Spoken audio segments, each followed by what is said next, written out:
Lorsque j'étais maire de Lyon et avant que je parte au ministère, j'étais plutôt réputé pour la sécurité. Même au ministère, on me reprochait plutôt ma fermeté que le laxisme.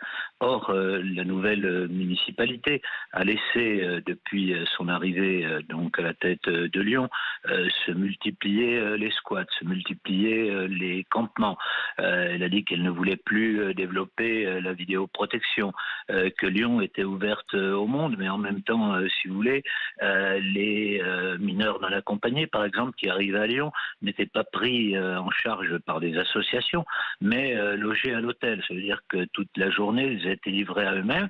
Et donc, petit à petit, s'est développé ce point de fixation à la guillotière. Mais il y en a d'autres dans l'agglomération. On a vu, par exemple, à la Duchère, les policiers être pris pour cible, être victimes de tirs par arme lourde. Donc, oui, il y a un vrai problème sur l'agglomération de Lyon.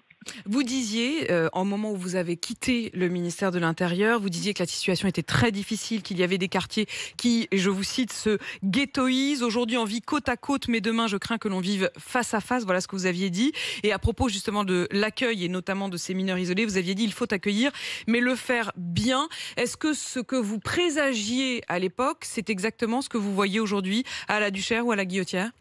Oui, bien sûr, on assiste à ce phénomène. Si vous voulez, lorsque on accueille, on est responsable non seulement de l'accueil dans les premiers mois, mais il faut permettre que les gens s'intègrent dans la société française. S'il n'y a pas d'intégration, on connaît de graves problèmes. Ce sont les problèmes de la guillotière avec la vente de drogue, de cigarettes, de faux médicaments, etc., etc. C'est dans les banlieues un trafic qui devient de plus en plus important. Oui, je crois qu'on a aujourd'hui un véritable problème, faute d'avoir pris en compte ces difficultés-là. Vous voyez, moi je crois que lorsque l'on accueille, il faut pouvoir intégrer. Pour cela, avoir de la mixité sociale, pas être dans des quartiers qui petit à petit se sont paupérisés, ghettoisés et qu'on n'arrive plus aujourd'hui à pouvoir gérer. Cela dit, quand même, Gérard Collomb, vous avez l'air de dire qu'en effet, ça s'est au minimum empiré, voire même très empiré depuis que vous n'êtes plus à la tête de la ville de Lyon. Ça date pas simplement de la période actuelle. Hein. C'est quelque chose qui s'est fait sur des années et des années. Hein. Mais justement, qu'est-ce que vous avez fait, vous, pour lutter contre ce dérapage ? Ah ben, si vous voulez, lorsque je suis arrivé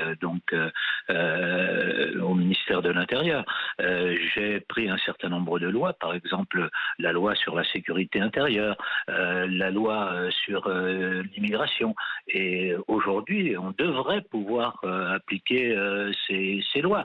Et donc, il faut effectivement, on voit bien d'ailleurs que Gérald Darmanin a pris depuis quelques mois des mesures relativement sévères pour essayer d'endiguer ce phénomène.